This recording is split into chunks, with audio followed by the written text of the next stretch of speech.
This installment of Denominations by Pastor James Jobe involves the subject of Judaism. The passage you want to read is Romans 9, verses 1 through 5. So let's talk about the origin. Judaism, world religion that traces its origins to God's call to Abraham to be the father of a great people who would inherit the land of Canaan and be the means of blessing to all mankind. Genesis chapter 12. That people is identified as the children of Abraham's grandson, Jacob, who was renamed Israel. The foundation of Judaism is the giving of the law through Moses. The Israelites returned to the promised land of Canaan, became a small but powerful nation.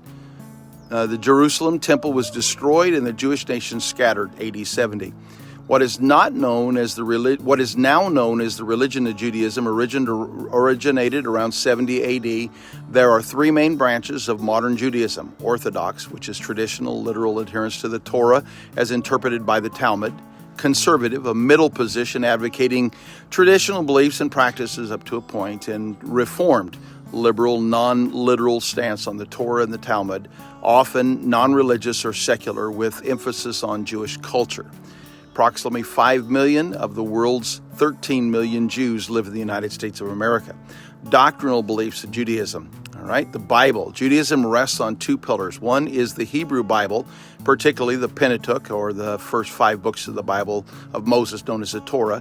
It's the revelation of God, divine in origin, and containing the earliest written laws and traditions of the Jewish people. The other pillar is the Talmud, which is a rabbinic commentary and enlargement of the Torah. It is an elaborate discursive compendium that contains the written and oral laws of the faith. The Talmud tells us that there are 613 commandments in the Torah, 248 positive commandments, which are the do's, and 365 negative commandments, which are the do-nots. However, the Talmud does not provide us with a list of these commandments. You might want to compare Deuteronomy chapter 4, verse 2, Deuteronomy 12:32, Matthew chapter 15, verses 1 through 9. Concerning the doctrine of salvation, if you're worried about going to heaven, Jewish belief is that all good people have a share in the world to come as long as they connect their lives to the oneness of God and keep the 7 laws of Noah. The 7 laws of Noah embrace God's oneness. Do not curse him, guard human life, respect animal life, respect the property of others, live a moral family life, and ensure justice. Rosh Hashanah Day, which is, they say, teach us, O God, to labor for righteousness and inscribe us in the book of life. I want to compare Romans chapter 10, verses 1 through 3. Concerning the doctrine of baptism, males were admitted into Judaism by circumcision, females by a free will offering. After Christ, the Jews added baptism for both sexes admitted into their faith. Proselyte baptism is an imitation of the Christian rite incorporated into Judaism after the destruction of Jerusalem in AD 70. Although the term baptism is not used to describe the Jewish rituals, the purification rites in Jewish law and tradition have some similarity to baptism, and the two have been linked. The act of immersion is naturally sourced water called the mikvah. In the past Hebrew Bible and other Jewish texts, immersion in water for ritual purification. Immersion is required for converts to Judaism. Immersion in the mikvah represents a change in status in regards to purification, restoration, and qualification for full religious participation. I want to compare Acts chapter 2, verse 41, Acts chapter 8, and verse 12.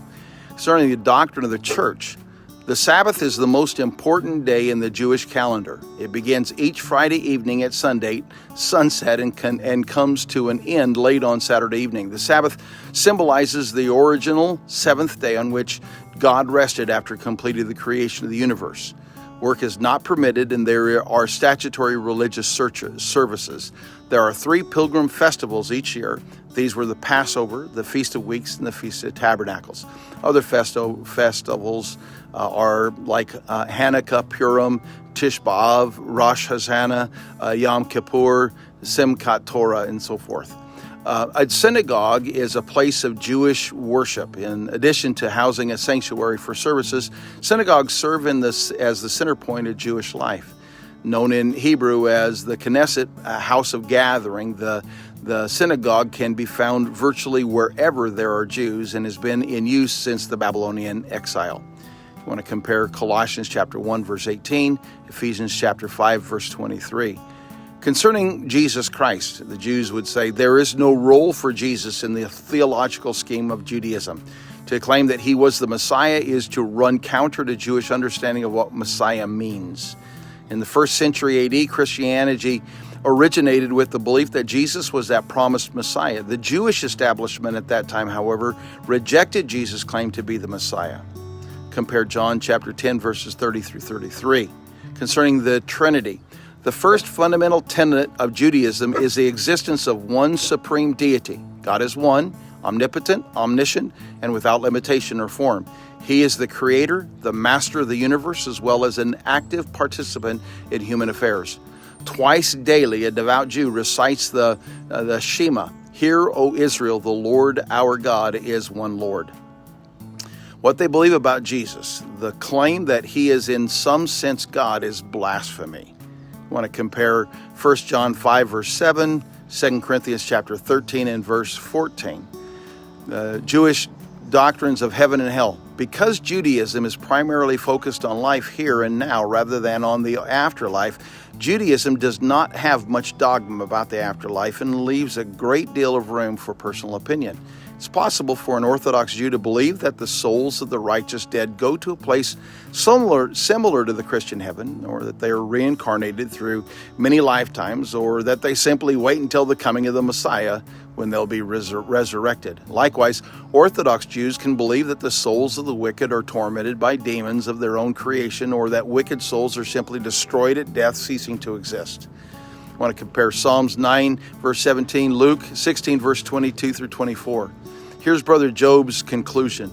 Although we owe much to the Jews, present Judaism with an incorrect doctrine of Jesus Christ and salvation by works is a false religion.